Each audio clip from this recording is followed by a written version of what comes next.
Secret friends, unite!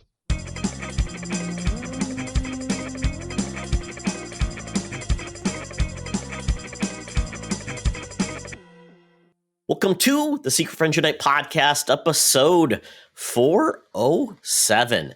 This is your guide to the geek side, and you can get all of our podcasts on our Secret Friends Unite network feed. You can get all things Star Trek with the code 47, all things Star Wars with the Holocron Chronicles, all things video games, co-op mode, and this podcast, Secret Friends Unite Prime, for all things nerd. When you're done listening, watch our podcast. Comment, leave a review, watch us, and by all means, if you leave a review on the podcast, that lets more people find us. So please do that. We'd love that. That would be a great gift for Secret Friends Unite in 2022 as we end the year. This is our end of year podcast. We're going to break down kind of what happened in 2022. We'll have the Friendies, which is our year-end awards, coming up probably in the next 2 weeks. So we have an opportunity to go through everything we watch and rank and bring those forward. But that's where we're at today. But before we move forward, we're going to introduce ourselves. I'm Todd Oxtra, one of your hosts, joined by Charlie Carden. Well, hello. Do I look smarter to you today? Are there lenses? No, there's no lenses. The Harry Potter glasses, yes. No lenses. Yeah. Did he not have lenses in those glasses at any point? He must have. They was just like, been playing. Like Harry Potter, the character, or Daniel Radcliffe? Oh, they must just been playing on lenses. There's no ad power. I don't know how they do that in the movies because of glare. I don't know if they like. Well, when you buy fine Hoya lenses, there's not so much glare. I'm sorry. All right, I'll quit selling. Sorry. Yes. So, yes, right now, everybody, we're recording this before Christmas, but this will come out. This will be a New Year's Eve episode to get ready for the New Year. So, this will be the week between. This comes out next Tuesday. Oh, we don't have an episode. This is the only episode before New Year's. Oh, gotcha. So this is your New Year's. I thought you were like, this comes out on New Year's. And I'm like, let me get my abacus. That's not right in the calendar. It's not true. It's not true, but doesn't it sound like it could be true? This will get you ready for the New Year's. Oh, man. I'll tell you what, nothing gets me ready for this cover you picked. What is going on with I have never heard of this. And this is just okay. This is I don't even know. So this is the great thing about being able to pick any comic book, because almost every comic book hits number 7.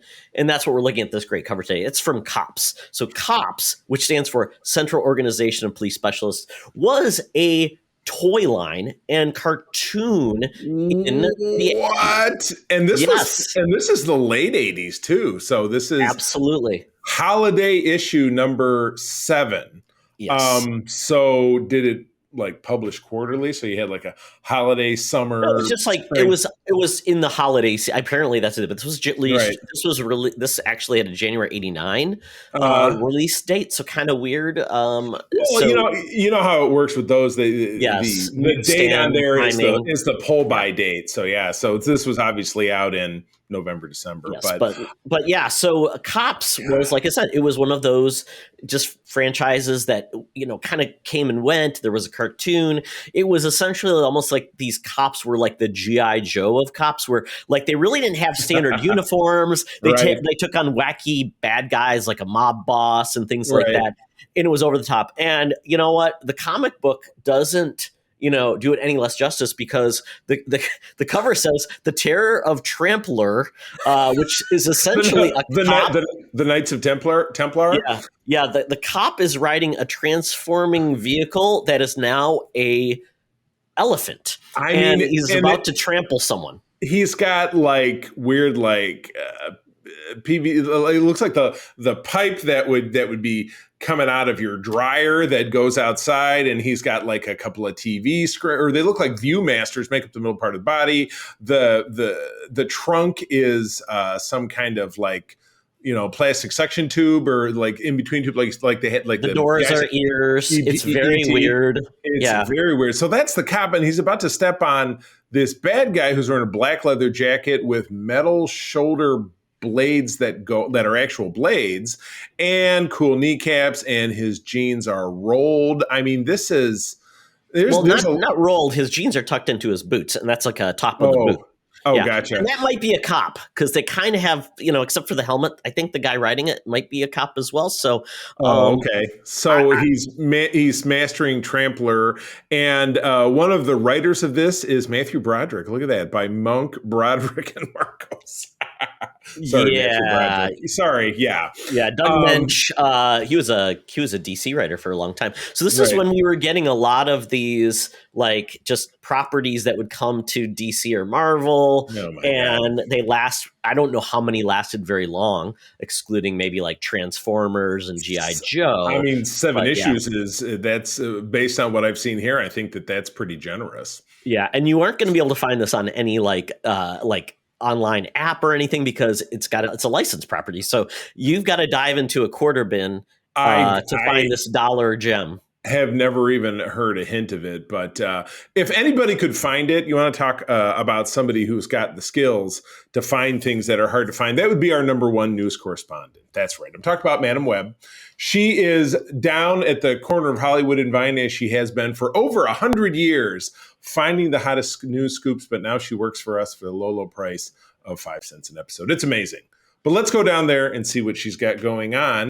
Now it's time for Madam Webb's rumors and news. Take it away, boys. Thank you, Madam Webb. Well, the good news is you got a lot of cryptocurrency in 2022.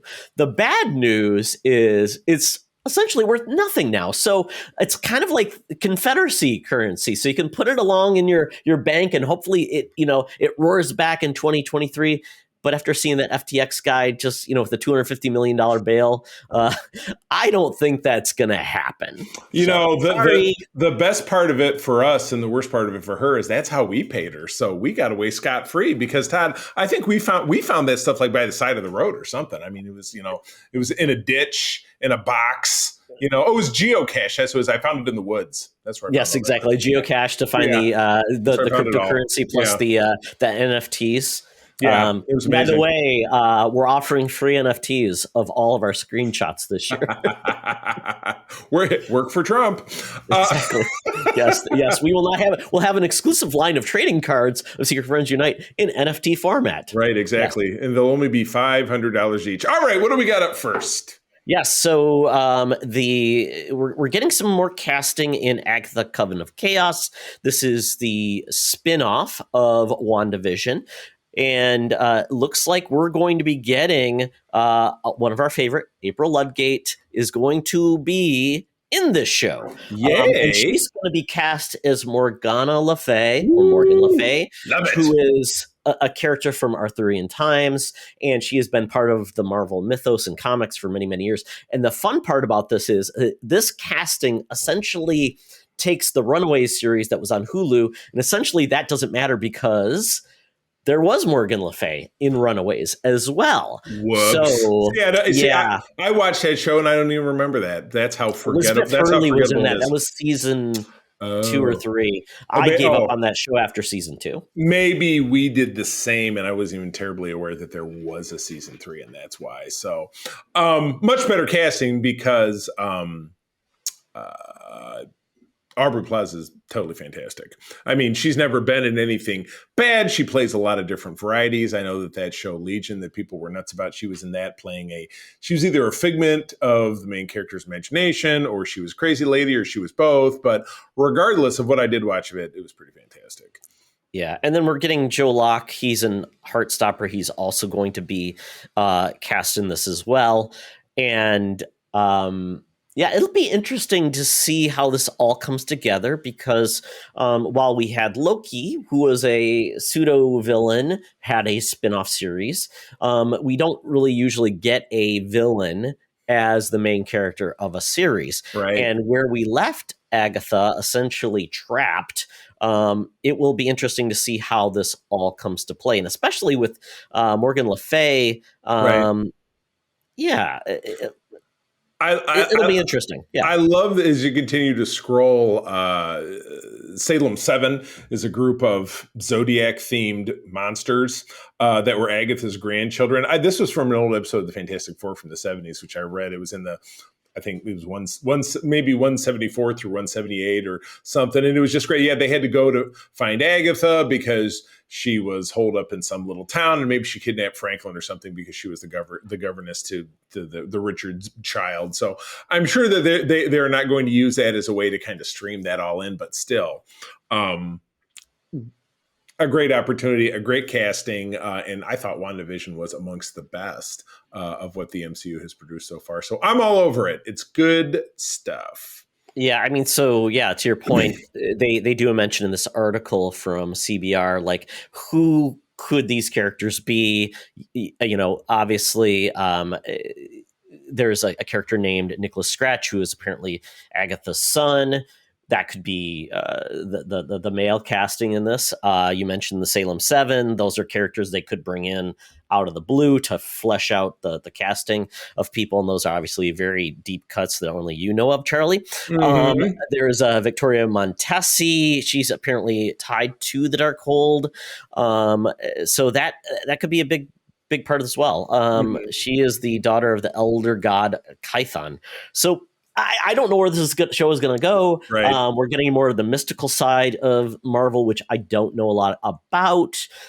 They could pull in things from Doctor Strange because now we have that WandaVision tie with Doctor Strange. More to be seen how this works. And we don't have a date for this except maybe 2023 or maybe 2024. Jeez. Yeah, I would imagine if they're rolling through casting and everything, that it's going to be 2024. Probably maybe same time, maybe early first quarter of 2024 if they get it produced and all this different stuff. So I mean, and we'll talk about obviously as we get into the year in review, transitioning into looking the year ahead, exactly what the MCU has that's coming out. We know Loki 2 is coming out because it was in the sizzle reel that came out last week. But anyway, continuing to look down the road to what is up and coming in 2023. I hope this is 2023. Yes, it is. June 2nd, 2023. Oh my gosh, yeah. Spider-Man Across the Spider-Verse, the sequel to what the hell was the name of the first one anymore? Into the Spider-Verse. There we go. Animated picture portraying Miles Morales, who's Spider-Man of a dimension that's not ours, combined with Gwen Stacy as actually ghost spider is what they got around to calling her, because they thought, well, nobody's going to really call her Spider-Gwen if she has a secret identity. I was going to say, yeah, because you don't want your name in your actual code name. Right, exactly. So we're going to be bringing back, obviously, Shameik Moore is Miles, Haley Steinfeld is Gwen, and then Jake Johnson is Peter B. Parker, Peter Parker wearing sweatpants with one shoe and stuff. Just a very endearing character. So we had a trailer this week, and a lot of it was, Todd, I know this is always your favorite. It was a lot of talkies. It was Miles standing on a rooftop, there with his mom. They were having a conversation about, life and this and that and other stuff. Then we rolled in a lot of footage that we saw from the teaser trailer, which actually was kind of the end piece of the first film, where Miles is laying on his bed listening to a song, and above him there's the hint of a portal, and you hear Gwen's voice saying, "I need your help," da da da, and that's obviously going to lead us into the new film.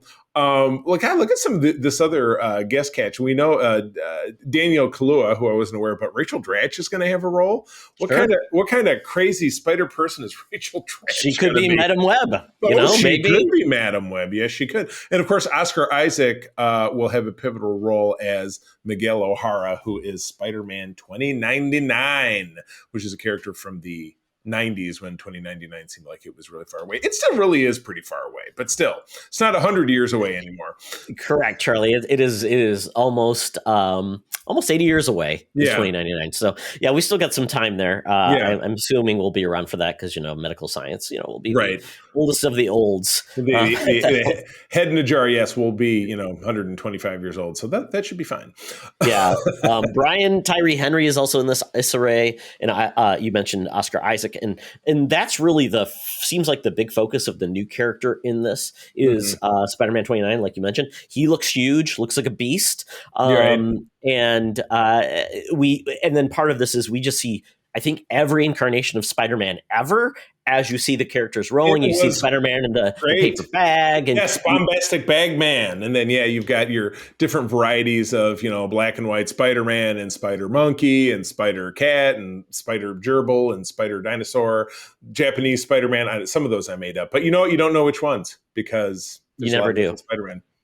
Nope. Never do. So Spider-Punk is supposed to be in this. That's Daniel Kaluuya's character. He's Spider-Punk. I did hear that. So the Spider-Verse was, God, it's almost been 10 years gone by now. In 2014 was a miniseries that introduced Spider-Man characters as a larger multiverse. Obviously, we'd had Miles a few years prior to that. There was the 2099 character, as I mentioned, that came from the 90s. Gwen Stacy as Spider-Man or Spider-Gwen was introduced in a run-up series to the Spider-Verse. So it's been probably the most notable thing in all of Spider-Man in the last decade has been the Spider-Verse, because it's been the most notoriety and some of the most exciting stories. So this will be fantastic. And animated films that aren't, strictly speaking, for the little kids, do they do huge business? Am I thinking of one that's not a Minions or whatever, that's just like, oh my God, it's the film of the summer? I mean, what do you think? Not really, and that's been a challenge for Disney because they have struggled this year with their animation. Really, I mean, excluding, there's just not many for adults or for all ages that don't include singing or goofy or wacky antics. So I think the first Spider-Verse film did very well and was well regarded. I think it was up for awards for its animation style, and this one is potentially supposed to have like 3 or 4 different animation styles, which is pretty cool.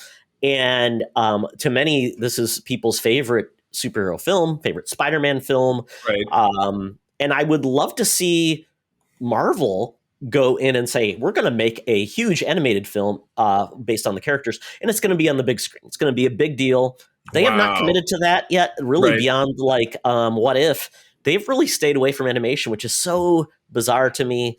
It seems like that would be a way to really do some cool things, but I could be wrong. Right. Oh my gosh. Well, speaking of things that are problematic in their own way, but the ultimate result of which are absolutely delightful, would be HBO Max's Harley Quinn series starring Kaylee Cuoco, whose name I'm always going to screw up, and I'm going to do it on purpose. I bet you can't say it right. Cuoco. Damn it. All right.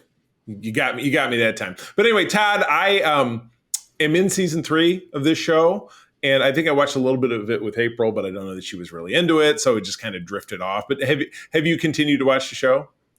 I'm still on season 1. I like the show. I'm just it just I just forget it's there, to be honest. And it's animated. It's a half hour long. So I think something else we were talking about when it comes down to kind of streaming service bingo is that unless you have a reason to jump, maybe more than one reason to jump into a particular streamer that maybe you don't have a regular show on, you forget about stuff. Like I said, I've said several times in recent episodes that Paramount Plus is the go-to for us because the Star Treks are there, the Taylor Sheridan stuff is there. We watch Colbert, we're watching Amy Schumer, which is new again, which I'm going to talk about in the Geek Easy. So we're always going back there. So when they have something new, we tend to remember it's on. But when something's on HBO Max or on Disney Plus or on, like, Jack Ryan just came back on Prime, just tend to forget about stuff unless somehow it drifts in front of you in an ad or something. So it's tough. It's competitive. Yeah, and I've gotten better, and Roku's doing a really cool thing now where it's a wish list. It just saves it in the Roku-verse, and you can go to that wish list. You can just wish list a show. So then you've got kind of like a thing like, I don't know what to watch. Oh, here's something new. I like to go to the different services like constantly to see what's new and see what's going there. Yeah. I'm not a creature ever will only watch one thing because I like to watch a lot of new stuff versus like I go back and rewatch things. But just once, like you're going to watch the first episode of Yellowstone. I'm just kidding. I'm not going to make you do that. At least not until after we get Mark to watch one episode of Lower Decks. Yeah, exactly. Yeah, no. I like I said, there's just way too much stuff to just rewatch stuff for me. It's just like I have no interest in rewatching things because I don't feel like it brings like, oh, I missed that last time. No, I probably got it and moved on. So, and you're totally opposite, Charlie. You just thrive on constant stuff. Todd, 99% of people are that way, but you know what? It's okay. That's the beauty of. I don't know if 99% of people just continue to watch the same things over and over. I think you're on that system. I'm in this. I think a lot of the people never met anybody who has your perspective ever. who has said, I never met a rewatched ton it. of people. I met a ton of people because like, I just move on. I don't need to rewatch it. I already watched it. George Glass. I don't rewatch things as frequently, like movies. I mean, any movie I feel like I've seen in the theater, even in the last couple of years, I don't think I've ever rewatched it. So that's a little different. But anyway, I just think time is just limited to rewatch things all the That's time. true. You're just missing out on potentially cool things. So, I always say this: you're here, I'm here, and most of the people are in the middle. stuck in the middle with you. So anyway, you're on season 1, I'm on season 3, but the show is great. It's Yes. fun. It's something that DC has effectively pulled off. We know they've always been really strong with their animation versus their live action, which continues to be enormously controversial and tumultuous and turning over with James Gunn and all the changes he's going to make, whatever it is. But the animated side of it seems to really hit the notes, not only for the serious dramatic stuff, but then certainly for this show, which is completely farcical and violent and foul-mouthed and just fantastic. And, it knows no bounds of continuity. I mean, they have a great portrayal of the Bat family as being like a real family, so they're just very sardonic and backbiting to each other. It's hilarious. But I really should get caught up. But looks like this is going to kick off with a special in February called a Harley Quinn's A Very Problematic Valentine's Day Special. I can only imagine. Yeah, and I like it that they kind of reach deep into DC's lore and bring in things and the take on all the characters, the villains. They like to go deep, and they're just having a good time with it. And it's kind of its own space. This is not connected to anything else, Right. which is good because then you can do some crazy and wacky things. Where you're like, well, but you can't kill that character off because we're going to use them in this blah blah blah. Don't Exactly. care. Blah blah blah. Make the best show you can and don't worry about if it has to Right. connect because that makes for good stuff. And that's, I think, where DC is kind of going with a lot of their stuff now. Right. I mean, James Gunn has his plan, but they're still going to do like what I think they're going to deem it Elseworlds, which is just like, these are things that are in the DC universe, but we're just telling our own story. Like, yeah, with Joker. the right, exactly, unconnected character. So anyway, this says to be released sometime in 2023, which works just fine for me because sometime in 2023, perhaps I will finish watching season 3. So exactly, it gives you time. It gives All you right. time. Yep. It So gives you time. Oh, Todd. All right. This next story was you dropped this on me yesterday, and I think this is fun. So go for it. Yes, I titled this No More Lying Liars That Lie when it comes to trailers. So if you think about it, we've all watched trailers, whether they're streaming in a theater or whatever. And we've all watched a trailer where like, I saw the trailer, but that scene was not in the movie. And there's been many movies that have done that, where it's almost like it was just filmed for a trailer or dropped out of the movie because it didn't work. And I guess that thing has happened enough, apparently. It's the last straw. Yeah, I love this reference, and I wasn't even aware of this because I've seen this movie, Dad. I don't know if you have, but yeah, 2019, the movie Yesterday with Himesh Patel as a man who he's a struggling musician who's from the same hometown as Ed Sheeran, who is in the movie.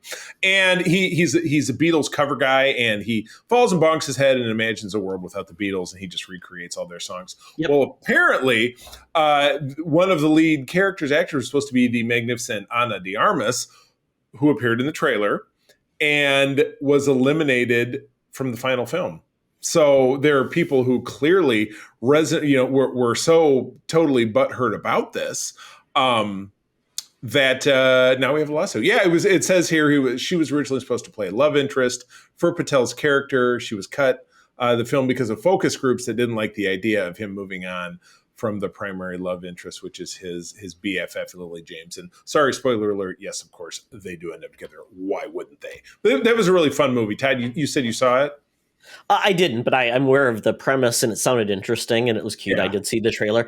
I did not notice or remember her being in the trailer. No, not at all. That'd be a YouTube right there. So, of course, then again, maybe that has gone away. Probably been removed. Yeah, they probably removed it because we're not getting sued. But it is funny because was that the reason people want? I mean, these days, is there a specific thing in a trailer like I have to see if that's not Like, yeah, and I it's feel a trigger. You're right. cheated, and you spent how much on your ticket? $8. Right. Is it worth this exercise of effort to? Yeah.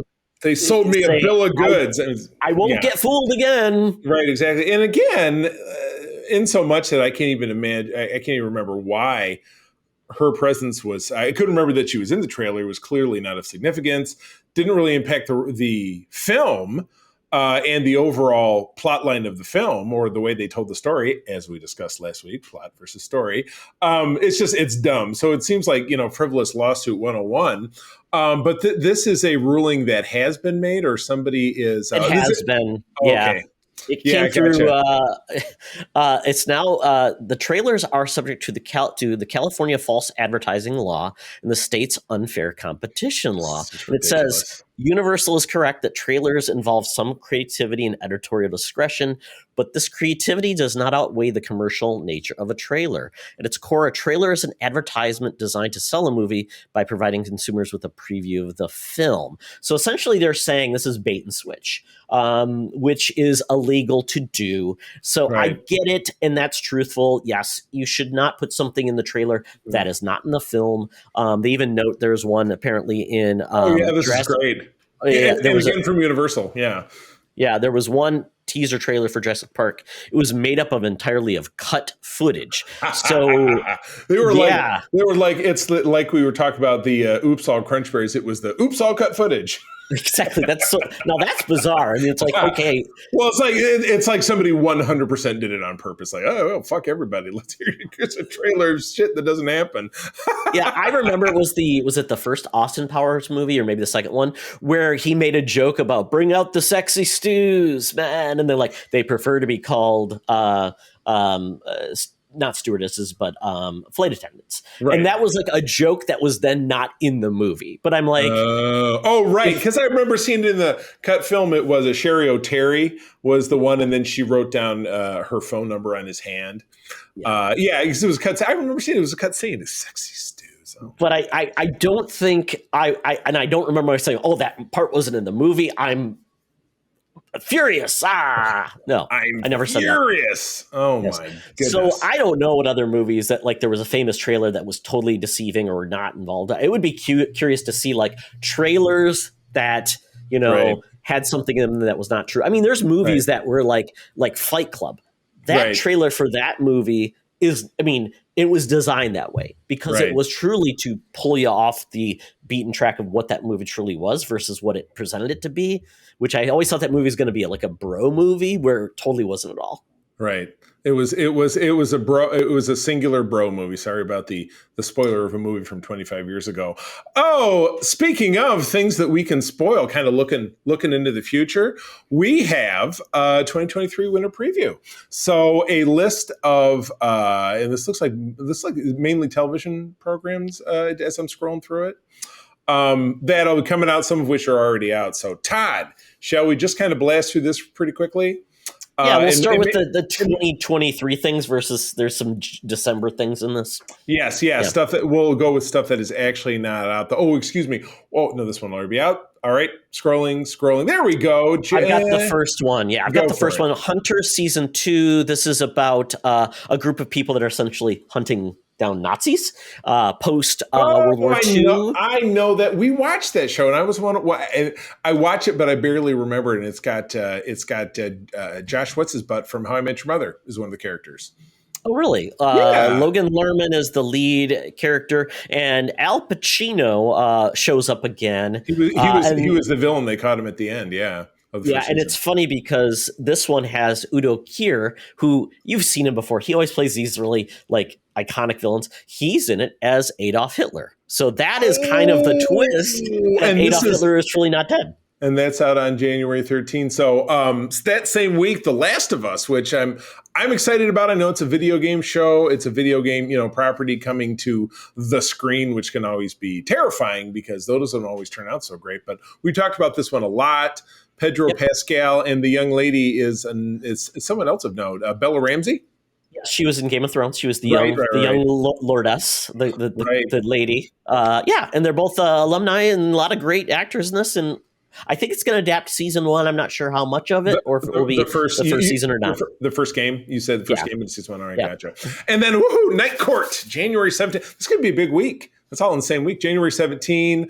And it's funny. I saw there was a teaser that dropped on YouTube earlier this week that kind of provided some framing around this. But we have Melissa Rauch as Abby Stone, the daughter of the late Harry T. Anderson's character of Harry Stone from the original series. My all-time favorite sitcom, which to me almost 100% holds up.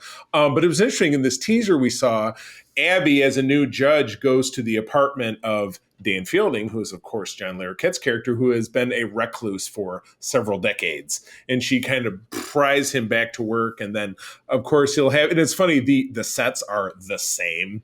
They look a little, even if you look at this picture, it's the same courtroom. They just look like somebody put on a different coat of paint on it. Maybe the lights are a little brighter, because that was the hallmark of the show, Court at Night. Everything was so dark and scuzzy because it was New York in the 80s. What else would it look like, right? But I'm fired up about this. Yeah, the first look is here in this link. So if you're clicking on the link from the show, you can check it John out. Larroquette's the only alumni. I think maybe Richard Mole could come back, because I think he's still alive. Yeah, a lot of the other ones, Marky Post is dead. The guy who played Mac Marsha is dead. Warfield, is she dead? Warfield, no, she's still around. Okay, she could come back. Well, they essentially have another heavyset black woman as a bailiff, so that I guess that job's taken.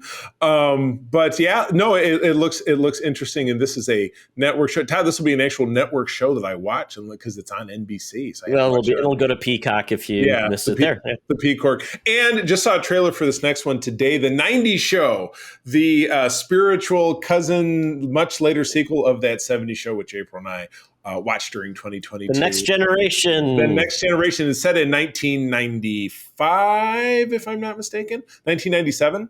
It says, because the other show ended on December 31, 1979. So 17 years later. So this is 1997. So yeah, they Eric and Donna, that would be Topher Grace and Laura Prepon's characters, do get married. They have a daughter named Leia. Big surprise there. Who they really, if you watch this clip, they really nailed it, because she 100% has Eric Foreman's body language when she talks. But she's spending they live in Chicago. She's spending a summer with her grandparents, Red and Kitty, up in Point Place, Wisconsin, which is, I think, they finally figured it was Kenosha or something. Somebody did their research, because I looked into it, and it looks fun. So this is a Netflix 10 episodes, drops all in one. I'll be all over this. And again, I just absolutely love the show. And there's cameos from all of the actors, excluding one, because he's probably going to be going to jail very soon. Right, exactly. It would be like if you did Smallville and wanted to include Chloe. That's not going to happen. Yeah. Danny Masterson, you're a madman. You're bad man, Danny Masterson. Yeah. All right. What else we got? Then we go to Poker Face. This is a new series with Natasha Lyonne. It's a Columbo-esque murder mystery, and it's by Ryan Johnson. This is coming to Peacock. All right. Very cool. Very cool.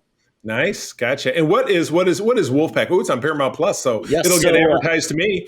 That is the series that Sharon Michelle Gellar is going to be leading. Yeah. She's investigating a homicide, and apparently there are werewolves involved in this, and it has no connection to Teen Wolf, which is also on Paramount Plus. Oh, is that show still ongoing, or is it just available? No, they're doing like a movie or something of it. They're doing a movie. I think that it's coming back to do kind of like kind of like bringing back the team, have a movie, and maybe they'll do a series. But this is supposed to be. It's based on a book by Ido Van Belkom, and it'll follow 4 teens who are brought together to share the same secret. They're all excellent. I love it. And of course, Picard season 3 on February 16, which I've been talking about a lot. This is all of our hopes lay here, getting all the TNG cast together, potentially giving them the send-off that they have deserved for 20 years since they actually had, and I forgot to bring this up, they had 2 lame send-offs in the 2020s. They had, of course, Star Trek Nemesis, and then there was the horrible last episode of Star Trek Enterprise that was a holodeck episode that Riker and Troy were in, that it was not only a bad segment of TNG, but it was also a bad send-off for Enterprise. So this will hopefully right some wrongs. Hopefully we don't then get a holodeck segment within this that has Archer and all of the characters to Enterprise, but who cares if it does? So I'm excited. Todd, some people might say the real juice is in the last one. So why don't you go for it, Mr. Star Wars? Mr. Star Wars, that's me. Yeah. Yeah, right. Mandalorian Season 3 comes out on March 1st, 2023. For many, this is the best thing that's come out of Disney Plus. Agreed. I would agree as well. This is my favorite Star Wars thing since the sequel. Some of the sequel trilogy I enjoyed. So this some of the sequel trilogy I enjoyed. It's a flawed, trilogy of movies. We all get that. I enjoyed parts of it. But this, I think, is the crown jewel in Star Wars right now. True. And with the third season, we'll see how this is going to go. We haven't gotten we had that teaser trailer. We haven't gotten a lot of feeling about the story beats, except it's going to be all about Mandalore, and there's going to probably be some changes in leadership and battles for the Darksaber. All that fun stuff will be a part of it. Grogu's journey is, I think, officially done. So I don't really know what's going to be. If it's truly just going to be Mandalore focused, then I guess that's what we'll get. Right, and he'll just be around because, again, the much maligned and rightfully so Book of Boba Fett saw a choice in Grogu to leave Luke Skywalker and then come back to Mando. And so, yes, in the conclusion of that That's show, like 2 years since we got a proper. I mean, we did have those Boba Fett episodes, but yeah, the series basically December 2020. Yeah, 2020, right? It's about over 2 yeah. years exactly. So yeah, so this will be great. And yeah, that's on March the 1st, of which I'll be gone. We'll be on our cruise, so hopefully there's internet on the high seas so I can somehow watch the show. Nope, they're turning it off. Nope, turn it off just for me. Oh, man. Well, Todd, with that, let's see if I get it right this time. We're done with the news. So got to get my phone out for Feeble Uber to get us down to Scugtown, Nastyville. We're talking about the Geek Easy, where Todd thinks he's talking about 3 things, but he better pick 2 because those are the rules. So let's go. Talk nerdy to me. Talk nerdy to me. We're sitting the Geek Easy, drinks are poured, and we are ready to get our nerd on. So, Charlie, you're here to tell me about Amy Schumer. Oh my God! Now, have you ever watched any of this show? I have. Okay, it's okay. I mean, she is. It first came out on Comedy Central back in 2013. Mm-hmm. Okay, and I know I watched it at that time. Amy Schumer she's a raunchy comedian. Female Jewish comedian, a lot of her material kind of centers around that. But the show is in some ways kind of a spiritual Jewish cousin to the Chappelle Show, because it's a lot of the same writers, Jesse Klein, Neil Brennan, who do actor and they do brief actor bits, but they're the big writers. I don't remember her doing a Rick James skit. I said it was a cousin. I didn't say it was a sibling, spiritual cousin. But that show was on for 5 seasons, and then it went poof, and I never gave it another thought. And then maybe 2 or 3 months ago, it's on my Paramount Plus. It's back. She took a break, got married, had a kid, and then is back now doing the show. And the reason it's kind of noteworthy is I'm pretty sure now back in 2013, that was actually right when April and I got together, first started living together. I don't think this is a show we watch together, but now that we're watching it, and maybe it's because of a lot of the more female-centric humor, she is loving it. We watched the current episodes in what is now season 5 or 6, but we went back to the beginning, and she's laughing, and she just, much like, I know your wife likes certain kinds of shows, doesn't like certain kind of shows. There's some shows you watch together. Stand up and sitcom-y stuff sometimes just doesn't click, but this one has really clicked. So we've really enjoyed watching this one together. So again, very raunchy. It's on Paramount Plus, which again, I'm waiting for those checks to start coming in for Paramount Plus because I talk the shit up out of that. I talk the shit up. I talk up I shit talk up. I talk a lot about Paramount Plus. I talk a lot about Paramount Plus without the shit. Yeah. So anyway, it's very enjoyable, but again, it really does remind me of Chappelle Show. And again, going back and watching that first season, I'm seeing like Jesse Klein and Neil Brennan, who are writers and actors on those. So it's very edgy, and she does little stand-up bits in the middle that are just beyond raunchy sex stuff. And so it's definitely not anything to have around your kids. No, and you're right to a point. I mean, a lot of female-centric humor, there's not a lot of it at times. So to get something like this, it's kind of a rarity. It's kind of like Broad City. Right, big time. Yeah, there was that one show I liked that was it a period something? Oh, Another Period. which was, I love that show, but that was primarily from female writers, and it was just goofy and weird, and I liked it. So yeah, the only character I remember is, of course, Christina What's Her Butt as Chair. Sure. So good, love that show so much. I'm so sad it never came back. Yeah, it's just it's hard to. I lost my train of thought because I got a text message. I'm like, oh look, a moving car. Yes, please put your phone down. It was my watch. My watch goes. Meh. So anyway, I have been, after we had our conversation with a certain actor from Star Trek Discovery, whose name I won't reveal because we're holding it back for the future, got me interested in watching Star Trek Discovery again. So I did watch season 1 again, which, and Kay, over my co-host over on Code 47, will agree with me. I didn't really think it was the greatest season 1. Thought there was a lot of kind of wonky stuff that they worked out, that I think they really worked out by the time they got to season 2, which I really enjoyed. You got a nice kind of through line of the plot. Todd, you've seen, I know you enjoy the newer tracks. You've seen the show. So season 2 was the Red Angel storyline, which had them kind of chasing these red dwarfs around the galaxy, and Captain Pike, Anson Mount, my favorite new/old character from Star Trek, is the Star. He takes temporary command of Discovery throughout the mission because the Enterprise is on the sidelines. And I really enjoyed it. And I'm not quite to the halfway point, but as I'm just watching this show, it's funny, Todd. It brings to mind something you always say about when something is Marvel and lackluster, or something is Star Wars and lackluster. And I'm not really thinking, well, if you took Star Trek off the front of it, would this not be any good? Mm-hmm. My question then becomes, why did this have to be a prequel in the first place? Mm-hmm. Because all it really did was kind of make a mess of the stuff that was already there. Now, that being said, I loved that this gave us Anson Mount as Christopher Pike, who is a character we had very little screen time of. In fact, in the only canonical screen time that we got to see was him in a found footage two-parter in the first season of Star Trek, and then the unaired pilot, which is also canon because it was on screen and we got to see it. But I love that it gave it that. But as I'm watching it, like I just got done with the episode where they have to go into the mycelial network because Tilly's stuck in there, and that lets him get Dr. Culber back. And that's a great episode by Star Trek standards. They're doing a lot of Star Trek-ish kind of stuff. But I'm still like, why does this have to be set pre-TOS? It just... Strangers in a strange world, Charlie. You're taking people out of an environment that they know, taking them forward and saying, we're discovering because it's all new. These are people that are out of time and out of place. So I get that. But that was what happened in the second half of the series, because now they're in the distant future.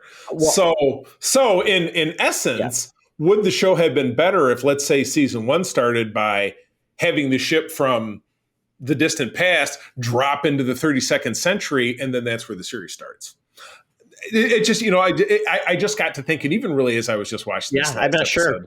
If it would, because then it would be what you just described to the T that we ended up seeing by the time we got to season 3. So, and then we wouldn't have had now there's all these extra bits and bobs that, because much like with Star Wars, we're trying to keep our canon intact and it's driving people nuts because this thing and that thing. So I don't know. I still think it's a really, really well-made show. It's not my particular favorite because I'm so ingrained in the older track and that's my vibe. But as storytelling goes and acting goes, like Sonequa Martin Green, one of the best actors that's ever acted in Star Trek, in my opinion. Even though that character is not my number one favorite, she acts the shit out of that role. She's fantastic. Yeah, she's great. I just wish they made her cry a lot less. You think so? I think she's done a lot less of that since she's become captain. Maybe she was crying because she wanted to be captain. That was what was really getting her. So anyway, I just feel like in a lot of ways, I feel like the framing of seasons 1 and 2, because I think the show got exponentially made more sense to me when they weren't dealing with, well, we don't want to step on the toes of this canon. We don't want to do this thing. We don't want to do that thing. So I don't know. It's all pie in the sky, but again, an excellent show. I would imagine if you're listening to my voice and if you like Star Trek, you've seen it. If you don't like Star Trek, it doesn't matter. But that was just kind of my moment of zen watching the show even just today. I'm like, I just didn't even really see why that setting of, being 7-8 years prior to TOS was even really relevant in the first place. But I digress. Well, I mean, one of the guys, the person who essentially just got this thing rolling, actually isn't with the show anymore. I mean, Oh, that's a very good point. Brian Fuller, who was the person who actually is responsible really for Star Trek coming back. Right. Yeah, he kind of was gone. So he'd probably be the guy that had a reason why. And I think he left almost immediately, if I'm not mistaken. It was pretty quickly. So, yeah, that's interesting. And maybe they were just left to do what they could do with what they had. So I don't know. It is interesting. It's interesting. And you know what? As I consider myself, a Star Trek aficionado, but if I'm missing an article or a piece of information, at me on Twitter, let me know, at the C3, or certainly at the show at Secret Friends U, and let me know, because I would love to have some additional perspective on this. Because that was just the feeling I was left with watching the show today. So anyway, that's all for me. Yeah, very quickly, Charlie, I have three, but really one is just... come on! All it is, I'm saying, I was asked to be on a podcast, so just giving a shout out to Luke Lore, who's been on our podcast before. Yeah. He has been on the Star Trek podcast as well. Yep. He had me on his podcast, Xbox Expansion Pass. So I want to thank Luke again, and it was a great episode. It's out now for you to check out, so check that out, all about the world of Xbox, which I normally don't get to talk about. So that is that. So there's a special treat. I'll put that in parentheses because it's not really a thing. There you go. No, well, it is a thing. It's a podcast. Right. But I did not consume it, but you can consume it, listeners and watchers and readers. But you did finally bow to peer pressure and watch a 20-year-old movie that everybody says, you should see this movie. Yes, it's one of those things where it's like, Die Hard. People make people watch Die Hard because if you didn't, your life is empty. So I decided to watch Love Actually after hearing so much about it. It's the best movie in the world for Christmas, blah, blah, blah. So I'm like, you know what? I started it before, but never and put it away for some reason. So my mom's visiting right now, so we decided to watch it. Oh, nice. Fun fact about the movie. And where did you see it? It's on HBO Max. Oh, it's on HBO Max. Very good. That's probably Peacock. Where we watched it too. Peacock. Oh, there you go. And it changed because last year, this is part of, we have 25 movies we watch around the holidays, and we watch this, and then we watch Die Hard so that Alan Rickman gets his comeuppance. Sure. Even though that Die Hard is well before. No, but actually, what happens in Love Actually then bleeds into Die Hard, and then Alan Rickman dies because he's the villain. But anyway, I digress. Yes. So but I watched it with my mom, and Love Actually is just this story of all these people their lives don't necessarily all intersect, but it's really around the holidays, and there are some traditional love stories. There are friendship love. There is unrequited love. There is spurned love. There's relationships ending. There's a lot of different things that go. Not all of them. And it's funny because I watched it with my mom, and there's nudity in this film. Lots of F-bombs. It's a weird mix of things. If you think about a holiday movie that a lot of people say they love. So it's kind of a weird dichotomy of like, it's not like PG, but it is very, very funny. I think the creator of this did, what is it? So Many Funerals at a Wedding. Four weddings and a funeral. 4 funerals at a wedding. There's a number of them. Yes. Those two. There's a number in there. I think his name is Richard Curtis. I think is the director. That's correct. Yeah. So it's just a very cute movie with some touching moments. Agreed. Yeah, and it's all stages of love. There's grief, there's love, there's like I said, all these different things. There were some I'm like, I don't even know why they belonged, like, because they didn't. The only time they interacted was when they went to the airport. Like, well, the one friends with that person.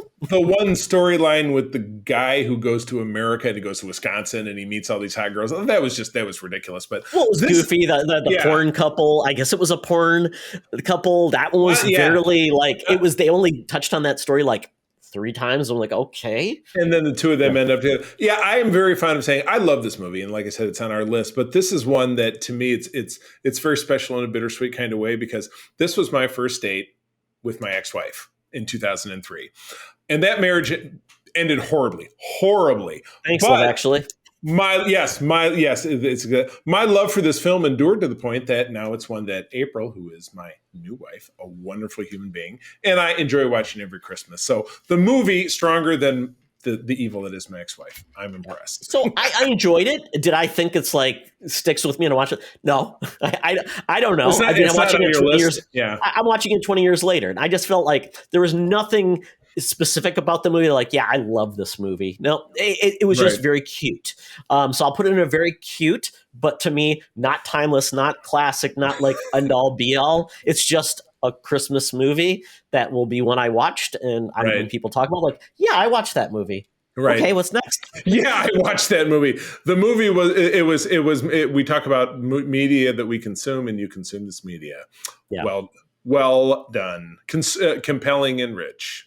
Yeah, I do say though, my favorite part probably was the Liam Neeson storyline. I thought that was wonderful. I thought so too. He acted the shit out of that without a doubt. Without a doubt. Yep. Young love, lost love, young love, very fun.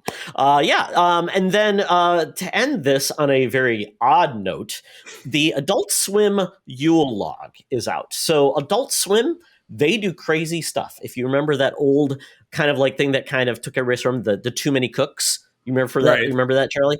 I think of Adult Swim, and I just think of Aqua Teen Hunger Force and Carl. Rick and Morty, Carl, Right. Squidbillies. There's a lot of weird stuff on Adult Swim, and they never stop making weird stuff. Right. Well, this is the new one. So people were talking about this. Oh, you got to watch the Adult Swim Yule Log. I'm like, well, what is this?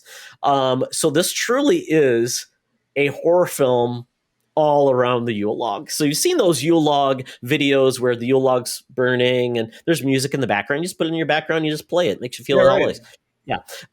So this movie starts off with that, but then it turns into almost at times feels like a lost footage type of film, but not quite. It's an hour and a half long and it has a complete story. It is crazy. It is weird. It is graphic. And I couldn't stop watching it. It was like, I don't know where this is going. And it just feels so weird. And did it just go right off the cliff? Just woo!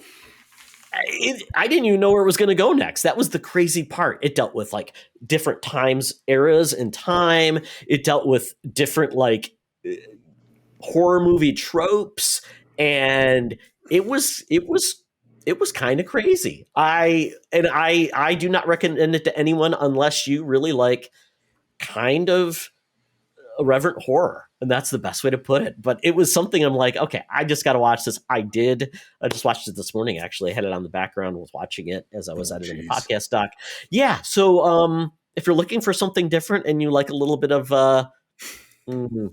poke in your yolk, and Charlie, you're addicted to fireplaces, so this is perfect for you. I just keep looking over my shoulder to make sure my den is not on fire. Can't see it from here, but no, I really do. I really do love a fire in the fireplace. I was raised in this house. My mom always had one going, so I do really enjoy it. So that is the Geek Easy. I got it right this time. So Todd, now time to get out your phone, the Air Qantas app. We've got to get to the land down under. Tina and the mutants are waiting for the 2022 year in review. Let's go. To another edition of Thunderdome! Thank you, Tina. The mutants been gathered for a topic or a game to be entertained. And this week, we're going through the 2022 year in review from a perspective of TV, comics, and movies of things that came out in 2022. We'll be doing stories and headlines probably when we get to the Friendies in the next couple episodes. So we'll go there as well. So with that, we're going to get started talking about what new TV things dropped in 2022. We're going to do this very fast. We'll basically say what the thing is. Did we watch it? And, did you like it? Yes or no? And then move on. So we'll start there. So Charlie, a lot of these you probably did not watch, and some of I didn't watch it either. So we'll see how this goes. So we'll start with Peacemaker. This dropped. It's on HBO Max. It's essentially the pseudo sequel to Suicide Squad. Loved it. Gold star. Great show. Great show. Moving on to Naomi. This is on the CW. Dropped there. It's canceled. I watched it. Did not like it. Didn't see it, and because you didn't like it, I didn't bother. How I Met Your Father, didn't watch it. God awful. Moving on. Bel Air, didn't watch it. Same. Halo, I watched it. Wow, it was a mess. but I hope season 2 is better. Thought it was okay, but I also had nothing to judge it off of, so it was fine by me. Master Chief's butts. What they call Master Cheeks, not Master Chief. Oh my God. Moon Knight. I thought it was okay. I also thought that it was okay. Didn't really blow my skirt up. Strange New Worlds. Great trek. Absolutely fantastic, and with my boy Anson Mount. Love it. Yeah, I'd say best intro to Star Trek that you could even offer up to someone. Yeah, absolutely correct. Miss Marvel. Really enjoyed it. Thought it was okay. I'm not the target demo. I know you love, like Buffy, you love teen stuff. Teen stuff just doesn't really click with me. So You never were a teen, Charlie. You were listening to Motown when you were 16. I was always an old man. Obi-Wan Kenobi. Enjoyed it for the visceral thrills. It was a canonical mess. I thought it was mid. Just not great TV, but very satisfying to people that wanted to see more Obi-Wan. True. Lord of the Rings, Rings of Power. Well known that fantasy is not my deal, so we watched a couple and then I was just done. Just not interested. I liked it. Very slow, but got to a cool place by the end. So I'm excited for season 2. Excellent. House of Dragons, the prequel to Game of Thrones. Effing loved it, and it's not even my jam. So it's funny how this clicked with me, but Lord of the Rings did not. So, but I've always loved Game of Thrones. Didn't think I was going to love this. Loved it. Must see TV every week. Couldn't wait to watch the show. No doubt. She-Hulk, which is exactly that. The first really farcical MCU television program. Adored it. Started slow, but I really enjoyed it by the end. Right. The Sandman, Todd, I know. Did you finish this one? Oh, absolutely. Yeah, I watched the first episode. Didn't grab me. Sorry. Once again, Charlie, you do a lot of that too, and you blame me. Yeah, you do a lot of that one and done too. Yeah. Come on now. Yes. But anyway, go ahead. Yeah, Sandman, I think one of the best series this year. Actually, one of my favorite episodes of television of all time was the middle episode. I think anybody could watch that episode and love it. Interesting. I'll keep them in. Werewolf by Night was Marvel's first special presentation one-shot, which we got in Halloween. Awesome. Totally awesome. Yeah, loved it. I hope Disney does more of these one-shots because sometimes that's all you need to introduce a character is 45 minutes. Speaking of, you did not throw in there, Marvel's second one-shot was the Guardians of the Galaxy holiday special, which I thought was just dessert. You know, it was silly, a little too silly, but I know a lot of people really loved it. Yeah, enjoyed it too. I think it was probably a little too long. I think it should have been a lot shorter. Yeah, gotcha. Andor, speaking of shows Todd gave up on, this would be over on Disney Plus, a Star Wars prequel starring Cassian Andor. Very slow burn, had a weirdish middle part, but finished out like a champ. Loved it. I've got through episode 6. Still waiting for that episode that everybody says, oh, it's great after this episode. Still waiting for that. I will finish the series because I have a friend who I promised I would. But from this point, I feel it's a good show, not the best show, but because it's Star Wars, people are like, it's the best show. Promises. Wednesday over on Netflix. Started it. Interested, kind of like Sabrina. The dance went viral. We'll finish it at some point. Wednesday, I'm on episode 3. Really enjoy it. I will continue to watch that show. Really enjoy it. Cool. Willow, did not see it. Todd, you talked about it last week. I'm 2 episodes in. I've watched 2 episodes. I don't know if I'm that excited about watching the rest of it. That's a shame. Oh, my goodness. All right, moving on to movies. Scream 5, as it turns out, because there's another sequel coming out. No lie, fell asleep in the middle, but did think it was a good turn for the series. Gave us Jenna Ortega, who's in Wednesday, as kind of a breakout. Dug it. Really enjoyed it. Can't wait for Scream 6. Jackass Forever. I don't think I saw it, unless that's the one where he's in the. Is he in a broken down amusement park? There was one he did. Okay, didn't say it. Moonfall. Holy shit. What a piece of crap. Didn't see it, but I didn't want to see it. Yeah, very good. Uncharted. This is another video game adaptation. It had Spider-Boy in it and Marky Mark. I thought it was fun. I also enjoyed it too, more than I thought I would see it. The Batman. Absolutely loved it. Totally forgot this came out this year because it seems like it was a million years ago, but absolutely loved this new take on the Batman. Went to go see it late at night, fell asleep in the middle. I feel terrible. Probably should watch it again. Charlie. know. The Adam Project. Didn't see it, but I'm intrigued. No clue. Also didn't see it. That's the one where Ryan Reynolds goes back to his young self. Oh my God, I totally did see it. Was that this year? Yeah. I went. Because it was a Prime. We watched it when we were up at my in-laws' house. I did enjoy that. Thank you for reminding me. Also enjoyed the next one, which is The Lost City. This was Channing Tatum and Sandy Bullock. Fun stuff. Yeah, it's 2022's Romancing the Stone. I enjoyed it too. Exactly correct. All right, what else we got? Everything Everywhere All at Once. I own the movie. I need to actually watch it. I will watch that before 2022 ends. Oh, very good. We did go see it in the theater. I thought it was enjoyable. Kind of touching, kind of moving. Morbius, god awful piece of shit. Morbius, 2/3 of a decent film. The last third, horrible piece of crap. Exactly my point. Sonic the Hedgehog 2. I did not see this for reasons of sadness because it's one of my son's favorites. So I took a pass. Sonic the Hedgehog 2, a rare, good video game sequel. So thumbs up. Nice. Fantastic Beasts: The Secrets of Dumbledore. Not if you paid me. I want to see it just because of curiosity. I really hated the first two movies in the series, so I don't. Maybe this will be the one, Charlie. That's not even dumb fun. That's dumb. That's just Dumbledore. Zing. Oh, The Northman. This was the one with Skarsgård and with our beautiful girl Anya Taylor-Joy. Yeah. Wasn't it? Yeah. It was great. It was great. Violent and crazy. Crazy, exactly. But I mean, it was a heart pounder, but it's a little bit crazy, weird stuff. Yeah, really enjoyed it. Right. The next one, Unbearable Weight of Massive Talent. Such Loved a it. fun movie, goofy. Who knew this was going to come out? Just shouldn't have been this good. Right.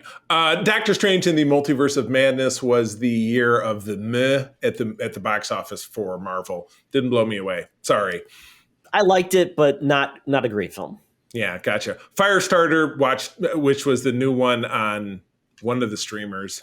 Well, it was also in theater too. It was in theater and streaming at the same time. Watched it for 20 minutes, turned it off, watched the original. This remake was trash. Yeah, I avoided this like the plague. Then Chip and Dale Rescue Rangers. Man, one of my favorites of the year. Just such a good, fun film. Really parodied everything about Disney. Oh my goodness. I haven't seen it, but Charlie, you would love it. But I believe you. Top Gun Maverick, which is now finally on Paramount Plus in the last couple of days. This was the movie of the year. It was the surprise to you, me, and John, because we were like, what? Was truly one of the very few much delayed sequels that was worth it. Yeah, I thought it was great. Yeah, better than it should have been. Absolutely. Exactly correct. Todd, Bob's Burgers movie. I did not see it. I know that it's out there probably on P Plus, on Hulu? Disney. Yeah. Oh, or what? Yeah, gotcha. Any good?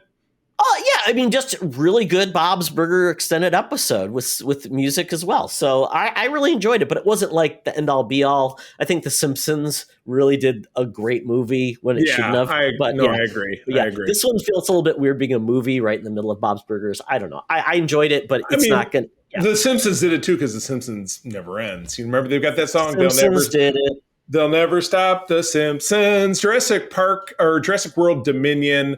If Jurassic Park, it's always kind of more the same. Todd, I know you gave up on Jurassic a long time ago, so trust me, you didn't miss anything. I haven't seen any of these Chris Pratt Jurassic Park movies, and it sounds like they've only gotten worse. Very true. Lightyear, which I hung all my hopes on as far as being big this summer. I enjoyed it, but it was a big swing and a miss for Disney. They really kind of overplayed their hand with this film, which is unfortunate. Lightyear, didn't see it, and nobody has given me like saying, yes, it's well worth it. Nobody has said that to me, so I just have no interest in it. Yeah. Right, exactly. Next, we have Elvis with Austin Butler, who just hosted SNL last week. Great flick. And I don't even like, what's his ass who made it, the French guy. What's his name? The director? Did the Moulin Rouge? French weirdo? Can't remember. French weirdo. Yes, Google it. But anyway, what did you think of the movie, Ted? Oh, I really enjoyed it. It's got, it's a lot of people didn't like Tom Hanks in his role, but I really enjoyed it. So Yeah, I mean, Tom good Hanks blend of music, good blend of modern music, classic music, and kind of in bringing it together. Very cool film. Like Moulin Rouge, and I can't remember the name of the dude. Baz Luhrmann. Baz Luhrmann. And Charlie, he was born in Sydney. Oh, He's okay. Australian. Oh, I can't disrespect the Aussies like that. Sorry, guys. Black Phone, which was a sleeper summer horror movie, more of a suspense film. Absolutely loved it. Period piece set in the 70s. Yeah, really surprising film. More of a thriller than it really was a horror film. Really loved it. Good surprise. Totally. Thor: Love and Thunder was the fart of the end of Marvel summer. Yeah, I had huge, great big hopes for this movie, and I was very disappointed. I enjoyed it, but it had a lot of problems. It was, and it sounds like it was more about they had to edit it down to a certain amount of minutes for Marvel. They didn't want it to be too long. So I would love to see the cutting room floor and see if it really made for a better film. But yeah, this one, to see the floor. I hope we are done with the way too goofy Thor. I think that it went a little bit long. I think maybe, Ragnarok probably should have been it for the goofy Thor, and this should have been a different tone as well. But Oh, and then we had Nope, which is the third film by Jordan Peele. Oh my God, this was great. Yeah, it was weird sky monsters of rural Southern California. Awesome. Yeah, now that I think about it, I thought the movie was okay. It had some cool parts, but ultimately felt like it was trying to do a whole lot that just wasn't fully explained, like the stupid monkey thing. I'm like, I get it. They're going to do more with that eventually, maybe, but if not, oh well. Not his best movie for me. Kind of trying to do too much, maybe trying to be a little too odd. But I like the premise of like the predator that you just don't know. Yeah, I hear it. DC League of Super Pets. I also thought this was going to be big. I thought it was cute, kind of along the lines of what your pets do at work movie. I think it was supposed to be like that. I loved it. Beginning of the end of the Rock's reign at DC. Yeah. This was step 2, and step 2 was Black Adam, which we'll get to in a minute. Bullet Train, Todd, I know you loved it. For me, meh. Great action film. Goofy storyline. Really enjoyed it. Totally. Prey, which was on Hulu, Predator prequel, fantastic. Should have been in the theater. Really good. Absolutely. Barbarian, this was a total switcheroo horror film that came out just a few months ago. Set in Detroit, filmed in Slovakia or something. I loved it. Saw it in streaming. Really enjoyed it. Good horror film. Yeah. Don't Worry, Darling, which Todd called Gaslighting the Movie, which was with Florence Pugh and one of the One Direction kids, Harry Styles. I dug it. It was cool. I didn't figure out the turn until it was too late, which is awesome.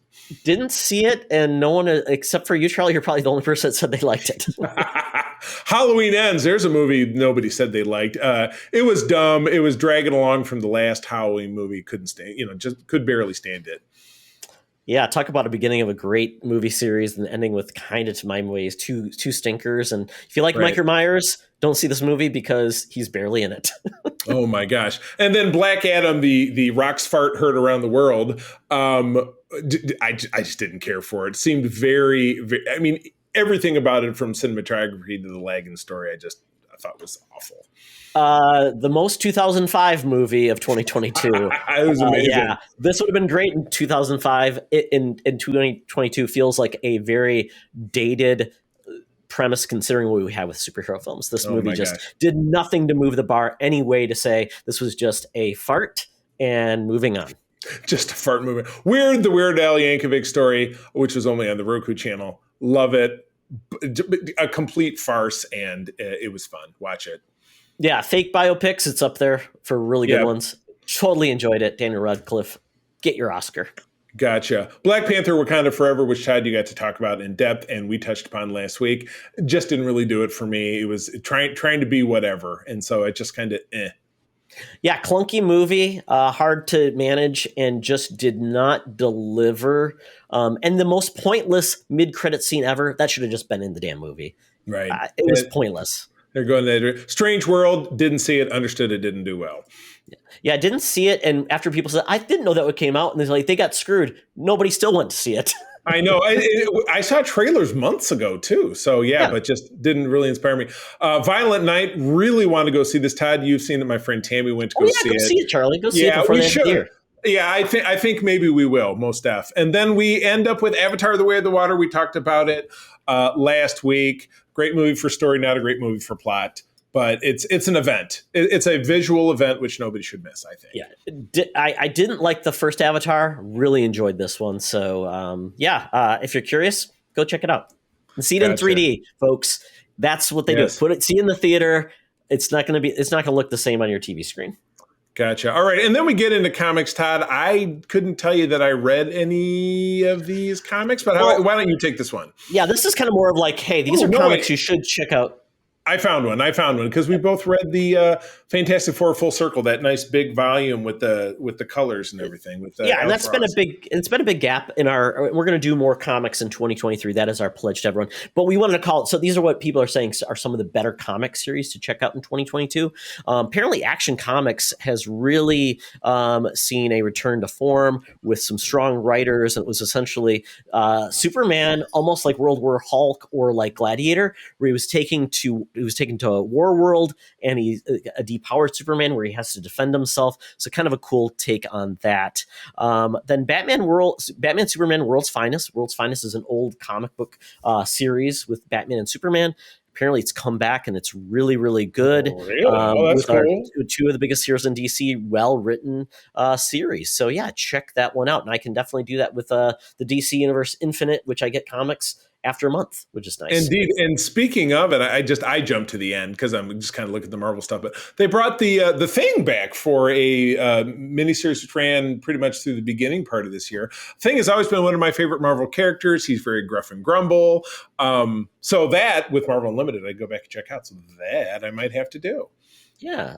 Detective Comics, they have a writer named Ram V. He's essentially doing a Gothic opera within Batman with issue 1062. So you can check that out. That's kind of cool. Once again, Batman, Elseworlds, all these different things. That's what he does. Then we got Devil's Reign. This is a Daredevil story. It was a 6-part event, Charlie. It was one of the better events, apparently, of the year, where it's basically Spider-Man, the Avengers, Daredevil, and Fantastic Four fighting against Mayor Wilson Fisk. You're muted. Whoops, I read some of the Spider-Man stuff that went in between. I always mute when I grab my water bottle, so sometimes I forget. But yeah, I read some of the stuff around it that was in the end of the Amazing Spider-Man, the most recent volume. So that does sound familiar. But yeah, Wilson Fisk as mayor is, you can only imagine. He's only supplanted by when J. Jonah Jameson was mayor of New York, which was the story. Well, and I think we read the Elektra series that actually tied into this, or the Daredevil part that was tied in with Elektra. So I think we read that part of that where it was the weird. Okay. Well, gotcha. Wilson Fisk went away and married that woman. That was very weird. Then we got an indie book called Exile that's supposed to be pretty good. So check that out if you're looking for more of an indie series. Then we talked about the Full Circle, that hardcover Alex Ross original series with very weird coloring, very pinks and pastels. And a very, very dense story that even I was like, flip back a couple pages. What the hell's going on? I might have to read it again. It definitely felt like a classic Fantastic Four tale, like in the 70s era of the Fantastic Four. Definitely. Yeah. Most definitely. So, well, cool. The Flash essentially has gotten a very good story arc, and it's essentially dealing with both Wally and Barry West. Barry Allen and Wally West. Barry Westlake. West North? Exactly. So yeah, this sounds like this is a return to form coming out of Dark Crisis. Flash has got a good storyline. Immortal X-Men, that's still coming out of Krakoa. And I hope this era of X-Men is ending because I have not really fallen in love with it, which has been a challenge. And apparently that Avengers X-Men Eternal series is it's supposed to be one of the best. It's not all out of Marvel Unlimited, but I think that's something I'd like to check out. Yeah, we'll tackle that, and I'd be happy to tackle really some of the other stuff we're talking about here, and maybe do a little segment on it for a certain upcoming something. Yeah, absolutely. So that's kind of just some of the things of 2022 to check out in comics. Like I said, we'll try to find some new stuff to read between all of our services. I think we've got everything covered, and we'll be doing more of that in 2023. So that is it for like the things we talked about. We'll talk about more 2022 in the next couple of episodes to wrap the full year up. Absolutely. Wow, good stuff. Well, friends, that is the show for 2022. As Garth and Wayne said, we laughed, we cried, we hurled. But Todd, where do people find you out there on the intrawebs? Yeah, everything at Teoxtra for just my personal musings and things, and for all things Secret Friends Unite. What we're doing, it's all there. All the all the podcast news and things goes up there on our Twitter, and then secretfriendsunite.com for everything in one place of all things Secret Friends Unite. Absolutely. And the best conversations in Secret Friends right now are happening on our Discord servers. We got a lot of great stuff going on there.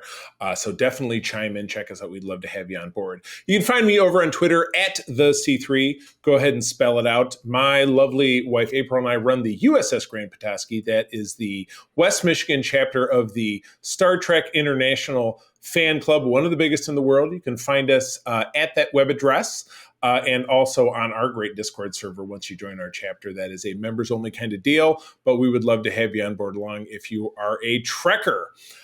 With that, friends, it's been a crazy year. Thanks for hanging in there with us. If you heard my holiday message that I put out on Mark's behalf earlier this week because he's out sick, you'll know that 2023 is going to be a very big year for Secret Friends Unite, and we are glad to have you on board as we're doing it. One more time, thank you for joining us. Going to tell you that sharing is caring and to keep on trucking. Be the hero, not the villain. In a truck. Let old acquaintance be forgot. And if it's something, whatever. It's ruined. Boy. You ruined it, Charlie. I love it's what I do. This podcast is part of the Secret Friends Unite podcasting network. Visit secretfriendsunite.com for more great shows, articles, news, reviews, and more. Secret Friends Unite podcasts are available on Apple, Google, Spotify, and other podcast services around the world. If you'd like to be part of the conversation, you can join us on Facebook or our new Discord server, or follow at Secret Friends U on Twitter. Please subscribe to Secret Friends Unite on YouTube and visit our merch store at tpublic.com. Just search Secret Friends Unite. Thanks for listening.